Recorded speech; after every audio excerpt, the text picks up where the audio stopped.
Hello and welcome to an impromptu IronGeek Cast, number 224. F it, we'll do it live. Hey there, Mr. Adrian. Hey there, Miss Autumn. How you doing? Well, that's okay. Just okay? Been a rough week? Yeah, people annoy the shit out of me. That's why you got to get off the internet, man. Go deal with the real world for a while. Internet will just fuck with you. Put away all the perishables? Just 1 second there. Yes, dear, I did. Okay. So, yeah, I had to go grocery shopping. Sorry for the delay. I know I said 4 and then I said 5 and then I was late, but you know, life sometimes gets in your way. Dude, what's going on with you? Is DEF CON going on right now? I believe so, but I'll be here shortly. I just don't care. A lot of people, I think, are a bit. There is an in-person stuff going on, but my understanding, a lot of people are doing virtual, and yeah, I just don't care. Yeah, you finally gotten like eaten away a little bit at a time from all the people fucking with you all the time to the point where you just like fuck it. Pretty much. It was bound to happen sooner or later. I mean, you deal with quite a lot of abuse online. You know, you try and do good shit for the community, and all they do is bitch and whine and moan at you that you're not as politically correct as they'd like you to be. So they can just kind of go F themselves if they don't like you, you know? Like, nobody has done the kind of work you've done before. You put together, the largest archive of InfoSec recordings out there that's ever been assembled, and yet people still give you shit because they don't like your politics, and they can just go fuck off, you know? Anyway, if you're looking for another job, I hear Casting Couch is, you know, they're open, you know. No? All right. Worth a shot. All right. So back and more paying attention. OCD is someplace else. I still enjoy a lot of, smaller cons, a couple thousand. That's some of the cons now. Yeah, smaller is generally better. Folks, if you want to keep your con somewhat friendly and nice, try not to get over 2,000 people. Yeah. Well, you're going to have fuck nuts then. I think even the smaller cons attract some of the fuck nuts. So, and you will have some of the pervy dudes at a bigger conference, regardless, unfortunately. True. I had one dude who's giving me shit, and he has a tendency to go around and follow women around conferences and count them and shit. I'm like, okay, this is some creepy ass behavior. I know you're trying to impress them, but did you know there are just 5 more women at this conference than there were last year? Yeah, you'd be much better off if he hit the fucking gym instead. Well, then he'd be like the Iron Geek. Well, I don't hit the gym as much as I used to. Actually, I haven't hit the gym in quite a while. Do a lot of hiking now, though. Hiking's just as good. I mean, no, it's not good for as good for the upper body and so forth. It's not like I'm bouldering or anything. Now, if I was bouldering, there was a good argument there, I think, for it. Yeah. Well, I mean, just getting out and working out at all is pretty good compared to not doing anything. That is true. I have lost weight over the last 3 months or so.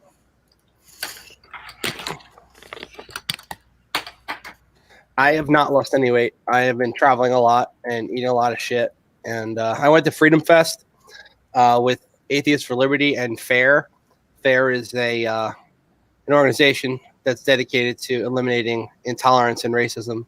Essentially, Foundation Against Intolerance and Racism. And my friend was supposed to be running the booth, and he was not able to, so I ran the booth for him. And it was a lot, you know.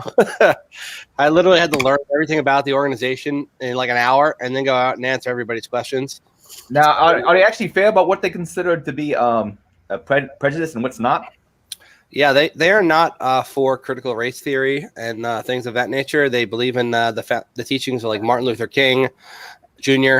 and essentially the early civil rights movement before they feel it got a little off track with the the writings of D'Angelo and some other people that seem to be wanting to go backwards rather than forwards. Yeah, once D'Angelo comes out in a book, saying and basically says that she's racist, at that point you should go, maybe this isn't the person I should. Though I haven't personally read her books, I've only heard other people's synopses. James Lindy, Peter Boghossian, and Helen Pluckrose did a rebuttal to that book called Cynical Race Theory. Oh yeah, I know those guys from the NGAL and from the SoCal Square hoax. By the way, anybody who starts arguing with me on any of this shit online, until you actually have read about the SoCal Square hoax, shut the fuck up. All right, there's a lot of academia that is complete BS. The further you get away from pure mathematics, the more, well, how do you put it this way? As Lord Whitfield once said, all science is either physics or stamp collecting. That's a good way to put it, I think. And comp sci was my original degree, and when you get to the bottom of comp sci, it's basically mathematics. Although comp sci at a regional campus, they teach you a lot more hands-on stuff, I think, than they do other places. Though, truthfully, most stuff I do from day to day, I learned on the job working in a computer lab. And the security stuff, I got a security informatics degree, but most of my knowledge came from screwing around with computers online, and even more when I actually got professionally in it and got some things from other people. Though, tell you the truth, pen testing is an easy thing to burn out on, especially the report writing. Yeah. People think, I want to be a pen tester. I want to be a pen tester. The report writing is the part that sucks. It can't. Yeah, it's not as great as some people think. Maybe for some people, yes. But it's thrilling when you're doing it, but if you're not documenting it while you're doing it, you're going to have a lot of trouble later when you're writing a report. What I've been doing lately is I just record myself while I'm doing a pen test, and then I come back later and I grab screenshots from the screen recording to make my life a little easier, rather than try and take screenshots as I'm doing stuff. Anyway, I also keep all my screenshots on the Windows box and do everything in the Linux VM. That way the screenshots end up on the Windows box if I do that. It makes life easier. I also got some cool tools to turn an OpenVAS scan into a report. Make life a little less tedious with that shit. But that's really for VAs more than pen tests. I think when you can't get in doing a pen test is when it kind of turns into a VA plus, where it's like you do a VA and then do some validations of the findings. But then at the end, you're like, yeah, I didn't get in. And then you feel bad. Yeah, but that seems like be a whole lot of things. I wouldn't necessarily know where to try harder. A lot of people also, before they even hire someone to do a pen test, I mean, how much? I'm not sure how much the average pen test costs, but what is it, a year's license for Nessus? This is not the hosted version or anything. It's just under $3,000, I believe. It's not cheap. And that's why everyone uses OpenVAS, but it's such a bitch to set up. If you're not using their ISO file, you want to get it running on Linux. You got to do you spend at least an hour just configuring it to work right. And the one that's built into Kali is 3 versions behind. It doesn't work right. So just getting it up and running on the target network can be a bit of a bitch unless you've got a pre-built VM where you've already got it working well and tested out. After doing it a few times, GVM's not so hard to install for me, but I have had problems with self-dorking itself. Like any update, and it goes, okay, I won't work now. Yeah. And this log file's here, and what's this IO mean? And it's not the clearest in the world. I like Nessus a lot better. Nessus they're based on the same source code tree, and they both use the same signatures to find stuff. It's just that Nessus is prettier and it's easier to use, and it doesn't fuck up as much. But if you get down to the nitty gritty, if you're going to be writing a report for a client and you don't have a Nessus license, I mean, just do an OpenVAS scan and then putting it in some report writer software that converts the XML into something usable. Saves you a lot of time compared to manually going through each finding. And that's probably a good idea to look at that, because I do use GVM because I don't currently have the budget for well, I might, who knows. I'm working on trying to get Nessus necessarily, and I've used a few other ones before. I used whatever it was Rapid7 had out a few years ago. Oh, Rapid7 was using the Metasploit thing. They had essentially you were doing scans, but it was automatically tossing Metasploit modules at stuff. What'd they call it? They called it Nest. No. Expose. Thank you. So like that. I used that at one time. That was way back long ago, and that seemed pretty good at the time. We're talking about 10 years ago. Yeah. For stationary infrastructure that not for a pen tester, but for someone that I'm supposed to take care of this business and scan its resources over and over again every week or however often, and look at it. I've also used Qualys. Or someone told me a really, I can't remember how she said it. She defined Qualys a certain way that very powerful with a very messed up interface. That's a good way to. I've used it before. The interface does lack a lot as far as being intuitive. Once you learn how to use it, it's not that bad. But if you just put somebody in front of it and told them to run the scan, it would take them quite a while to figure out what the hell to do. Even with GVM nowadays, like you have to add the targets first, and then you got to go back once the targets are added, and then pick which set of targets you want to scan, rather than just put a list of IP addresses and say scan these. You know, it's little. Yeah, for a pen tester, Nessus is just a lot better. Agreed. The thing is, it's expensive. Just like Burp Suite Pro is a lot better than like OpenVAS. I'm sorry, Burp Suite Pro is a lot better than why am I blanking on the Z attack proxy, Zap? But a lot of people will use Zap or the free version of Burp because Burp costs like, I think, $300 a license. So they don't have the money for that. So they make do with these shittier tools that take longer. And the thing is, if you're going to use these shittier tools, it's just an exchange of your analyst time versus the, you're going to pay them more money to spend more time working on this. When you buy them a better tool, it's like cutting with a sharper knife. You get the results faster. You'll still cut the thing, but it'll just take longer to cut. Yeah. So, yeah, I actually was playing around with a while back trying to get GVM to install properly when they updated to this latest version. And I spent a while just putting together a bunch of scripts to do the install, because even when you follow their example step by step to install it on like Ubuntu 18.4 or whatever you want to install it on, you often get issues where the NVTs will not sync, because they've now made it so that you have to have a feed user that is specified. And in order to do that, you have to run a bunch of commands to like get the UUID of that feed user and then set that UUID to be the one that receives the feeds. And that's not well described in their documentation, so everybody always misses it. So also when you're installing it, you have to switch between like the GVM user that you set up and then like the regular user. And you have to kind of like essentially lock down that GVM user, but then after it's locked down, you then have to have it run updates, which means you have to switch to the GVM user to run the updates and then go back to the other user to do other things. And it gets confused as to who owns what files and what directories, and you have to chmod a bunch of shit and get it working. It's just a pain in the ass. Yep. Anyway, I did get it working, and I have the scripts somewhere. I thought I put them on my GitHub here, but it appears I did not. So I was like, oh, yes, I did. Okay. Yeah, it's been since March of last year since I've worked on this, but it does work at this point. It just took me a long time to get these fucking scripts to work. Here, let me show you what they look like. It's share screen. Boom. Boom. All right. So these are the scripts I wrote, and essentially they all run from this master script, which is like install master here. And this one will first does like a little root check, and then it just runs each one of these scripts one after another. No error checking. If one fails, it goes to the next one, which I have to put in. I never got around to doing it. But these scripts, it's like, so you got to drop to different user depending on what you're doing. And like in the context of this user, run these commands and stuff. And then, to download stuff, I don't know. It took me a while to figure out how to do this, but I finally got it working right.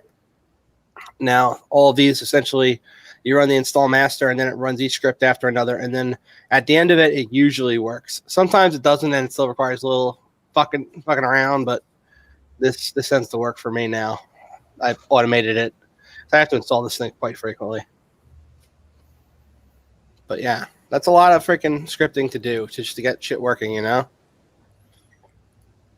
if you want, they have the GVM install. What was it called? Lazy potato. I don't remember what the fuck the guy's name was.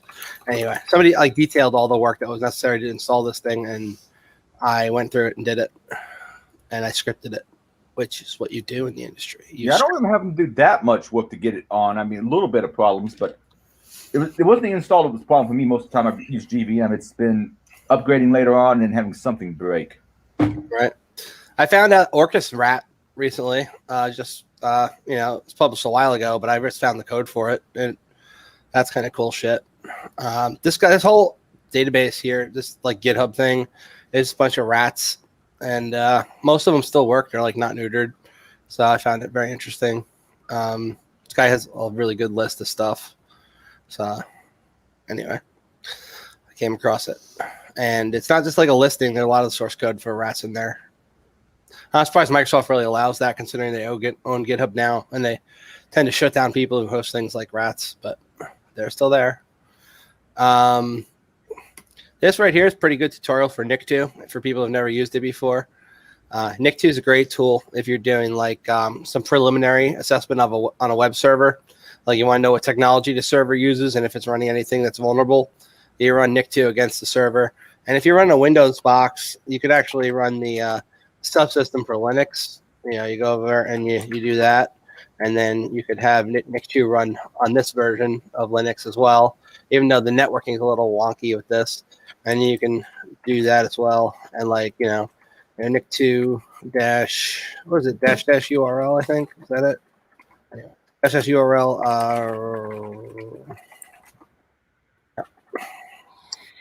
And then it runs, and it's like, oh, that redirects here, but it shows you what the site's using and stuff. And before you use it for the first time, you should edit the config file and change the user agent. Otherwise, anybody who's looking at the server logs is going to see that you're running Nick2 against it. But as far as like very easy tools, this is a really good one. It's part of the pen test framework, but it's a good tool to use and know. For those who are not good enough to know Burp Suite and like the other more advanced tools for doing web apps, that's a good way to just kind of take a look at some of the automated stuff that like low hanging fruit that may be out there. You ever play with Nick2? Yeah, in the past. Yeah, it's a good tool. What the heck did I want to cover today? So like there's this site that is let me just find it. I'm gonna add this to the playlist since we're actually having it today. If we're is there a certain time of day that's best for everybody? Unfortunately, since you're now out there on the West Coast, I realized that what's good for us on the East Coast, Yeah, I try and make it work. It's just sometimes a little difficult with. Okay, I think it's still going. He appears to have dropped off. So this is me with a very blurry looking camera, and I'm not sure why, because it actually is should be a pretty good webcam built in here. And I think I just smudged it more. I needed alcohol wipes and okay. Hey, it's like a de-aging blur. You look great there, Adrian. It's never looked better. Yeah, like a blob. My buddy Jason sent me a handkerchief that's got. Oh, wait, I gotta get in the frame right. This is the way with a bunch of little baby Yodas on the other side. Oh, it's very foggy. I know his name is Groku. I'm still calling him Baby Yoda. Oh, that's a lot better. That is a lot better. See, Jason, it's already coming in handy. I take it that's not Jason Street since you and him are not buddies anymore. Let's not say people's names like that, man. Oh, okay. Sorry. Hey, man, I'm trying not to say shit in public, unlike some other motherfuckers. No. Jason, nearby you. Oh, I love that guy. He has not. Yeah, I hope he's doing well. I gotta reach out to him. I haven't seen him in a few weeks. I've been traveling and stuff. His knife business is doing really well, from what I hear. Yeah. He sent me a while back a little Victronox pairing. I'm not sure which classification it is. I think a paring knife. Mm-hmm. Sharpened up, and it's pretty nice. I didn't even know Victronox made anything other than Swiss Army knives. Yeah, they make a lot of the knives he puts the handles on. He just goes with the Victronox as the blade because they're really well done and like they sharpen really good. So he tends to use those. Oh, this would be a question for Mark more than anybody, but there's a certain brand of knife, and I know I got one just because everybody was recommending so much. I can't remember what they're called. There's a certain type of, I want to say it's like a Swedish knife that you can get a really affordable one, and they're actually pretty good. And I don't remember what it's called now. Yeah. Victorinox is the only Swedish one I think I know of. This is something different. A lot of survivalist prepper types use it. I bought one of the cheaper models just for the hell of it, and it was pretty nifty. I wish I had it on with me, but I have my gear in a different room, and I now can't even remember what it was. It was like someone said, "Buy this." I'm like, okay. Well, since I didn't have time to do any show notes, I'm just going to kind of steal from somebody who does a show called This Week in Security. His name is Zach Whitaker. So I'm just going to kind of steal his notes and use them for our cast, if that's okay with you. I don't think he'd mind. I guess I don't know how much I'm going to talk about though. I say we go for another 20 minutes. How's that work for you? That looks fine for me. I need to get more sleep. When I sleep, my brain doesn't run. You know what I'm saying? Yeah, I can understand that. I have nice, happy dreams of Crystal Lake. Crystal Lake. I seem to have pissed off StreamYard, and it's not letting me click in any windows. So just give me 1 second here to fix that. StreamYard is like, nope, you shall not click in anything. No clicks for you. Anytime you try to click anything on this window, you're just going to get a beep, and I'm not going to tell you why. Oh, there we go. Found it. Okay. So I'm going to do share screen. There we go. Do not want to share that screen. Got some tobacco-flavored vape here. All right. There we go. So let's put that one on. Tobacco-flavored vape. You got to try the nicotine salts. That stuff's excellent. That stuff's okay. I've never tried those. Because my understanding for read up on it, it's not the nicotine that's so dangerous. It's even though it is technically a poison. I mean, they use it on in gardening sometimes. It's everything else. Yeah.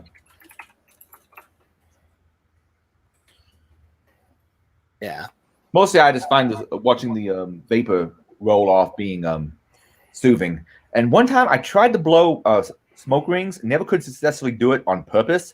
But then one day, accidentally, I did. Ooh, I've never been able to whistle even. I cannot whistle to this day, and I'm 40. I can't whistle well. I can sort of whistle while sucking in. That doesn't sound right. I'm not particularly good at whistling either.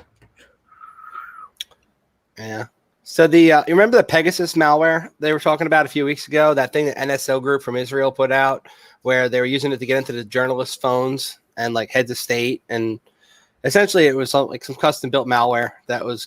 It had like a module. If you hadn't patched your iPhone, it pretty much compromised the iPhone with just a text message with nobody even clicking it. Right? It had a bunch of 0 days built into it, and well, it was, essentially they've been able to identify a bunch of IP addresses and phone numbers that were being targeted by the Pegasus group.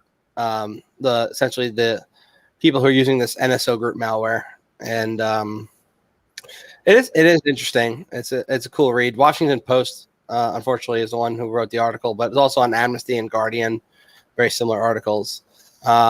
Next, I got MVT. It's a toolkit for checking Pegasus infections. Oh, by the way, this is something, and I'm not going to say why this is reminding me. You can ask me after the cast, but never invite a journalist into any semi-private group.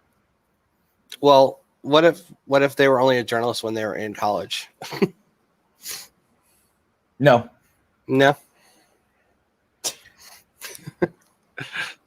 Well, I guess I'm getting kicked from a lot of groups. All right. So Amnesty. No, we love you. What? We love you. I know.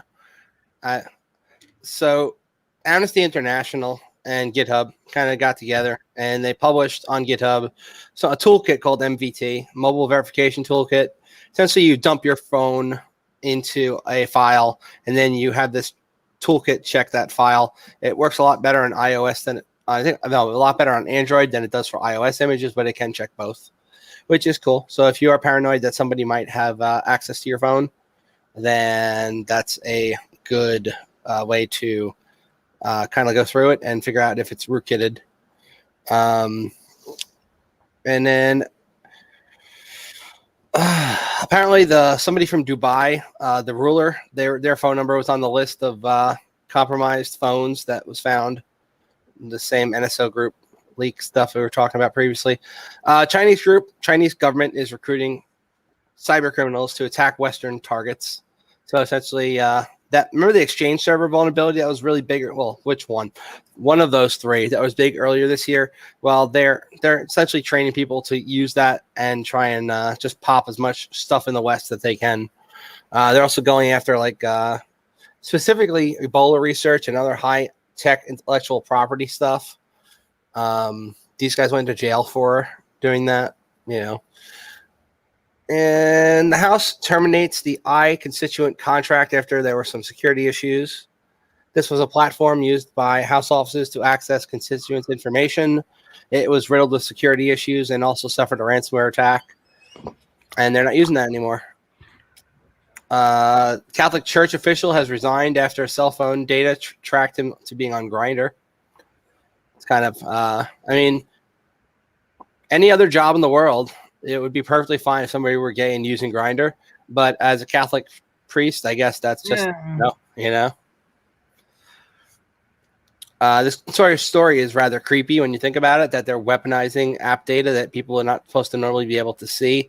A lot of the times, if you learn how to use the API, you can get information that you would not otherwise be able to get as a regular user, especially with undocumented APIs in like Android apps.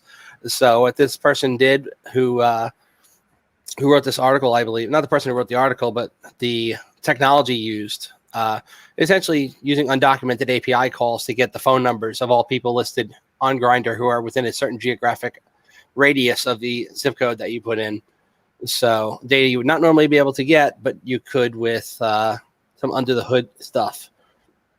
So yeah, they tracked them. They found out there was a priest on there. Who cares? I mean, at least he's not molesting little kids, right? Yeah, as long as it's two consenting adults, I don't give a shit.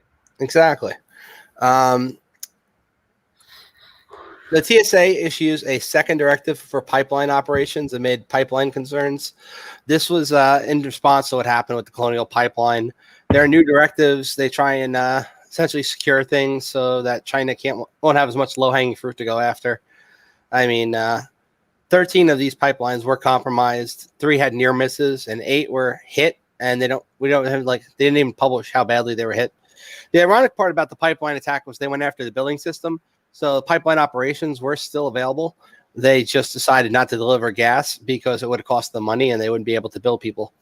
So that whole thing where it's like, oh, the pipeline's down. Nah, oil was still flowing. It was just the billing system that was down. Next, Kaseya obtains the REvil decryptor and starts customer data recovery operations. So Kaseya was an MSSP, and they used some proprietary remote desktop management solutions for their clients, and that particular solution was popped. And as a result, all the people who had their services with this MSSP got their own networks infected. So now they have purchased a decryptor and are going to be decrypting those clients' data. Which also kind of, why would they pay for it? You know, it's like I get there aren't any other ways to recover it sometimes, but paying for it just encourages these guys to continue the crap. And gun owners' worst fears are realized after a firearms dealer has a database breach.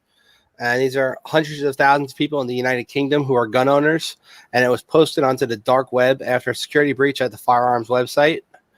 So now everybody knows who's got a gun when they probably shouldn't have them there. Clearview AI raised $30 million from investors despite their legal troubles. And they are very controversial in that they would sell to law enforcement offices, essentially the AI that's used to recognize faces. So they could put out cameras in the streets and be able to see like, oh, that guy jaywalked. China uses Clearview. Essentially, it's social credit type thing. Like, oh, that guy jaywalked, reduces social credit. Well, here they were going to use it to just track criminals where they're going. And it's kind of a big invasion of privacy if they're just going to track everybody with their faces. So the investors themselves don't want even people to know that they're the investors. So that's how sketchy it is. What do you think about that? Would you want to just go outside and have freaking cameras pointed at you and watching everything you're doing all the time?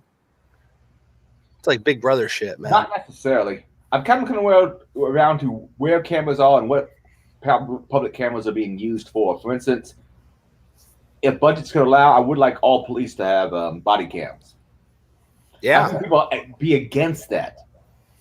Because some people are very deluded. I'm not saying the cops being against it. I'm saying people who aren't cops. Right. There are people. I don't see what the argument for that would even be. It's like, I don't want to be recorded when a cop might be doing something bad. It's like, Of course you want to be recorded. Because they might be doing something bad too. Right. Well, I mean, true. But how often you see a video come out and after the fact, after a big news stories come out, and then, oh, wait, we finally released the body footage cam. Oh, okay, that motherfucker was lying. It does happen, though. It does happen. Yeah, both ways happen. But I was seeing a spate of like politicians who it wasn't for a body cam. that poor officer probably would have gotten in a lot more trouble. Yeah. Well, what about like the thing that happened in the news with like Covington Catholic, where it was like we only a small portion of that video, and everybody hated those kids. And then the real video came out, which was a lot longer, and you realized they were not the aggressors at all, and they were just kind of standing their ground as they were being like annoyed, you know. I had a friend on Facebook at one time. He would jump on whatever the cause du jour was that someone was upset about, and like, and it come out later on, we got the facts entirely wrong. He was blaming somebody for something. And it was like, actually, if you look into it, this guy made this shit up, and he got some innocent person attacked because they went looking for someone who they thought was of a particular group, and they said, "Oh, there's a guy who has like an American flag shirt on. He must be of that group." And they, I think, accosted that dude. But he wasn't anything involved with even who they were targeting, and who they were targeting wasn't even involved in what they were upset over. Right. And speaking of just cameras and like not just being on police, but being everywhere, there's this organization called SIA, and they kind of like make sure that security cameras and stuff are secure before they go to mass market. And Hikvision, which is one of the largest manufacturers of IP cameras, just left that organization because they felt that they were being bullied by being told that they had to secure their older cameras and stuff. And like they said, well, we're not going to do that, and we're just going to leave this organization that says our cameras are secure, rather than deal with all of the nuance of having to patch old IP cameras and making sure that they're not being abused. Now, how do you feel about cameras in the classroom? That's a tough one. I have mixed feelings about it, but it shouldn't be necessary unless the school has such an issue with violence that I think it becomes necessary. Well, it's not even violence they're worried about in this case. I'm talking about not even in the hallways, because most violence, at least when I was back in grade school, happened in the hallways. I'm talking about in the class doing class. Oh, yeah, I would not be a fan of that when I was as a student. I personally wouldn't have been a fan of that. Yeah, teachers really don't like it. I can't believe. Well, I mean, then every now and then we have the shit like that one teacher who wanted to teach critical race theory and was ranting on Tumblr that she couldn't teach critical race theory to her students, and oh look, somebody's actually commenting on stuff, which is funny because Pegasus infectious aim for iPhones. How do you know what decryptor? Isn't it still unclear where they got it? And there is something called NSA that taps into every cam. Yes, there is an NSA. Well, the thing is, NSA doesn't tap into every cam. They're not Batman, but the NSA certainly. They find a lot more stuff than people realize, and it slowly got revealed to us, and no one really. I mean, there's some people that care, of course. You got your Greg Greenwalds out there, and your Snowdens out there, but really, all things considered, considering what's happening, if you had gone back into like the 80s and said all this shit was happening and revealed it all at once, that would be a thing. Now, granted, a lot of that stuff was post 9/11, and also it kind of weirds me out when I see groups like the EFF put out the threat model has changed. I think that was the phrase they used, and they had a picture of Trump looking all menacing. I'm like, they've been spying on us for a long ass time. At least starts with George W. Bush. Obama certainly continued the shit. Then Trump and people under him were doing this shit. And, of course, we're doing it now, too. Now, how much any of the presidents know of what everything's happening at the various three-letter agencies, I don't know. But it's not like it's a new thing. Yeah, not at all. I'm not saying it's not bad. I'm just saying when people start blaming like,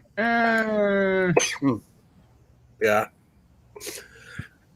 I think there was something to be said when they said those who are willing to trade freedom for convenience. I think it was. Well, no, I fucked up. I think those who are willing to trade freedom for safety deserve neither. Yeah, there you go, man. I think I've heard that attributed to Ben Franklin, but I'm not sure that's correct. Yeah, that's probably a Franklin quote. I'm not saying it's not. I just don't remember for sure. Yep. So the happy corner here. There's some fun shit that happened on Twitter. This is some solid OPSEC defenses here. If you're against Russia, use a Russian keyboard. If you're against the NSA, use a U.S. phone number. Against China, put some random Chinese characters in your bio. Against the U.S., change your legal name to U.S. Person 1. It's all slowly coming together. And then this was pretty funny from Matt Blaze, who I don't think I like, but he goes, I was woken up this morning by a knock at the door by the FBI, which is a particularly invigorating way to start the day. Before I could even start with the I want to talk to my lawyer speech, it turned out a neighbor was just applying for a security clearance. Also, I resisted the urge to start with. I was wondering how long it would take you to find me. Yeah, I find all that stuff nerve-wracking. I've been through a security clearance thing once to get a clearance for a job I never ended up taking, and a lot of the processing's kind of silly. I mean, the lie detector thing, they asked me, have you studied how to beat a lie detector? Well, not exactly intentionally, but I saw an episode of Penn and Teller's bullshit about it. Yep. I don't really believe it's mostly all about an extra interrogation technique to make you admit shit. Because when I was in there, they said something about I flagged, I believe, on terrorism and something else. And I'm like, no, of all the things I was worried about, that was not one of them because I had no connection to anything. So I was like, it was an interrogation technique. And also, I know when during the interviews, I screwed up and I ended up having to call the person who was trying to get me through the process and let them know, oh, yeah, when you asked me about foreign nationals, I forgot about saying this person, this person, this person, and this person. InfoSec, I mean, I knew a bunch of people who were Indian citizens, and I knew a bunch of people who were like Israeli citizens, and who knows where all else. I have a friend down on Facebook down in Brazil, and he's always posting really cool-looking memes in Portuguese, which I sometimes have to ask him, okay, this looks like it's incredibly funny, but can you translate for me?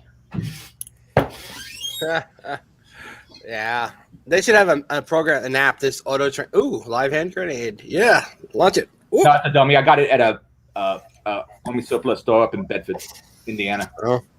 Man, my hair is going wild today. Dude, me and my friends over at Atheists for Liberty went shooting in South Dakota.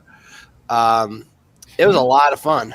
I've never seen a suppressor on a shotgun before.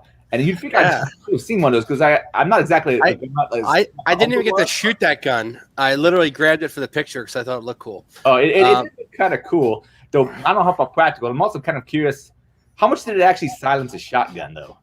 That's an awfully big bore, and I wouldn't think it'd be very efficient at it. But I don't know. I've never shot. Actually, I haven't shot anything with a suppressor on it.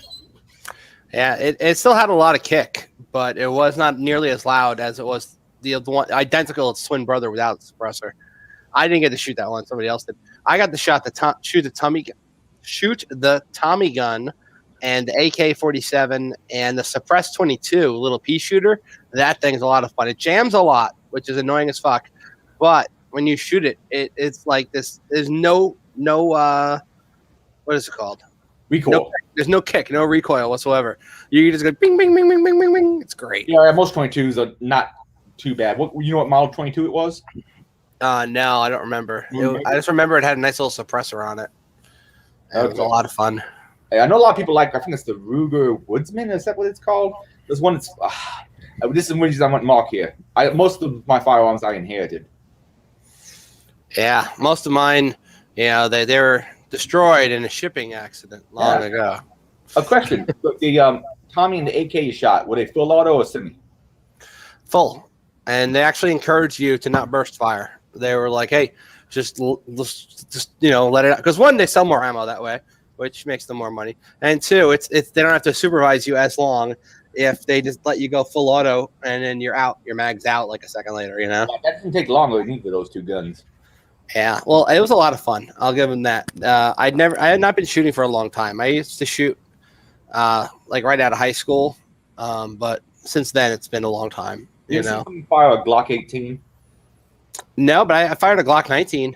Yeah, but think something very similar. It's a little closer in size, I guess, to a Glock 17, which is a Glock 19 is basically a little bit more complex. 17. I know someone who's bigger on the guns than I am is going to be totally bitching a fit about that comparison. But yeah, the Glock 18 is basically like a Glock 17 but full auto, and even with like an extended mag, deep, it's gone.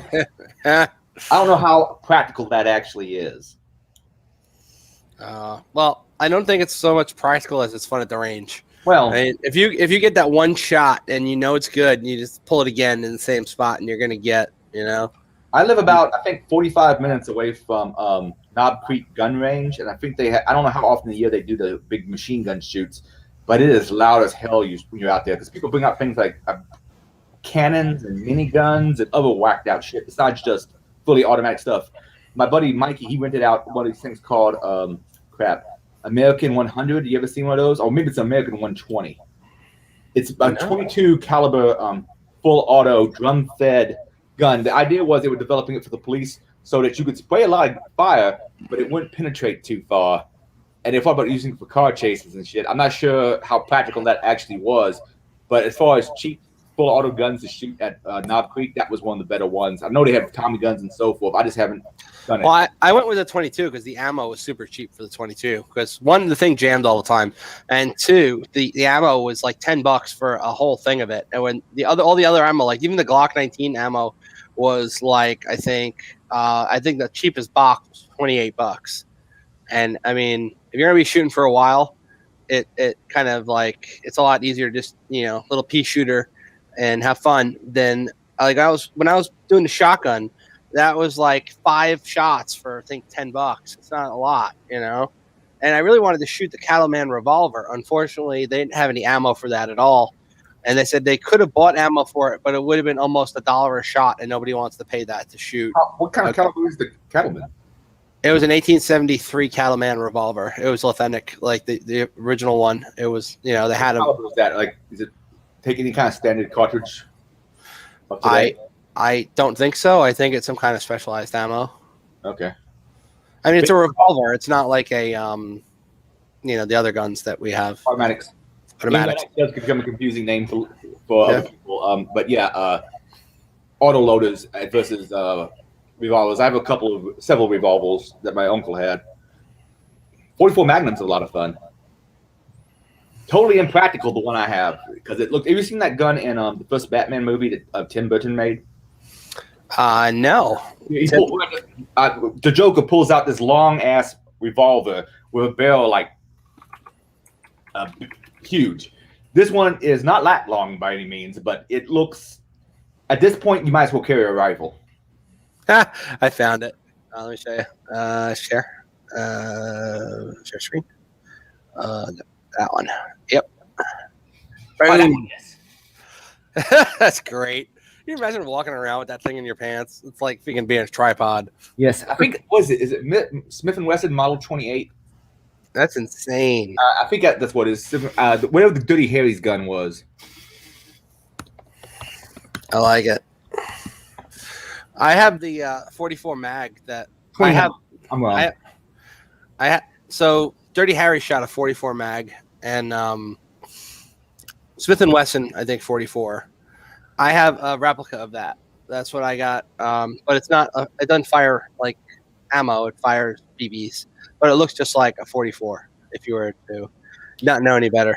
Oh, Wendy makes a note about back in the day, people used to make their own ammo. My uncle used to do that. Unfortunately, after he passed away, I sold that stuff off because I didn't think I was ever going to use it. Little did I know, about 3 years later, a pandemic was going to hit and ammo prices were going to skyrocket. Yeah, in this movie, News of the World, there's a scene where this little girl and him, they're in a shootout, and he's trying to save her life, and she grabs all of his spent casings, and she starts loading quarters into them, and then he starts pumping gunpowder into the gun, because it's one of the old ones where you did it that way as opposed to, and he was actually shooting the bullets that were just filled with, like, quarters, which I thought was genius. And expensive. Expensive, yes, but when it's really your life on the line, I think it's rather waste money than... Yeah, isn't there something you could have? I mean, that was in News of the World. This looks like a restaurant. It's like a Western. He's taken this little girl who he found along the road back to her home, which is states away. The wagon had been attacked and like the people on it killed, and apparently she was rescued from a Native American reservation where the natives had been taking care of her after her parents were killed. So she only knows like Native American language stuff, and he's like trying to get her home, but she doesn't understand his language. And it's a really cool movie. I watched it on the plane the other day as I was flying back from somewhere, but I liked it. There's this really cool scene. I don't know if they'll have it in the trailer or not. Probably not. They're going to maybe watch an ad to watch a trailer.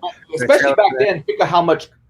So, like, how many dollars in quarters did he shoot, and how much could he have bought with those dollars back in, I don't know, what was this happening, the 1880s? Yeah, let me see. Yeah, it's probably 1880s. His job was he would go from town to town reading the news, and It's not going to show me that scene. News of the world ammo with coins. Maybe it'll show me that way. Nope. YouTube sucks. Well, DuckDuckGo for YouTube search sucks at least. News of the world coins shotgun. There we go.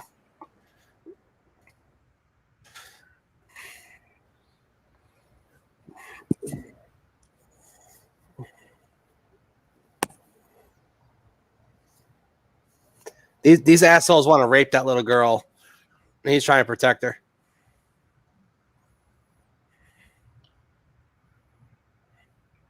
And they get to the point like, see, he's only got birdseed.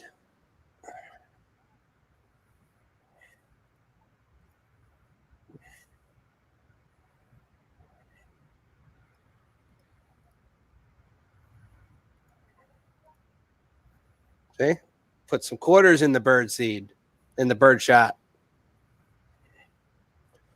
Booyah.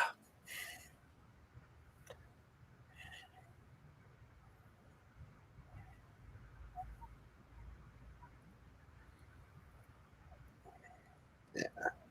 That's really freaking cool because, like, this guy, oh, he gets shot. He gets shot. Anyway, that's freaking cool, though, to put quarters into buckshot. That's clever. We can get some slugs, Adrian, and we can get some buckshot, and then we can just put some slugs in the buckshot, and then we can have bullets again. There, I just solved the bullet crisis. Okay. Anyway, that's all that I got show note wise. You got anything you want to talk about this week? Can't say that I do. Just working on my OCD and probably going to conk out before long. I've been getting to sleep really early recently and then trying to get up to do something. I need to start hitting the gym again. Not that I don't have equipment at home, but I've been getting up and maybe going hiking or something like that. There's a little golf course nearby that also has a community park with a nice, almost 3-mile wooded trail that you can do. Oh, that sounds neat. It's nice. See a lot of turtles and deer out there. Yeah. Oh, speaking of Nathan's watching. Nathan, I told you I met your friend Erica on the plane. She's very cool. She was coming back from Freedom Fest as well, and we realized we had some mutual friends in common, and your name came up, and she speaks very highly of you. She's at a lot of the really good crypto events. So yeah. Well, that reminds me of a sad story I read recently about a crypto event, but that's something maybe for off air. Off air for sure. We don't want to kill the mood. Apparently glass is also deadly, so that's good to know. I don't know if it carry as far as lead though, or even steel. But yeah, just put some arsenic or something in it. Yeah, there you go. Or carry as far as, and it doesn't have enough weight to like try sometime to shoot a styrofoam bullet. Yeah, that would not go so well. Yeah.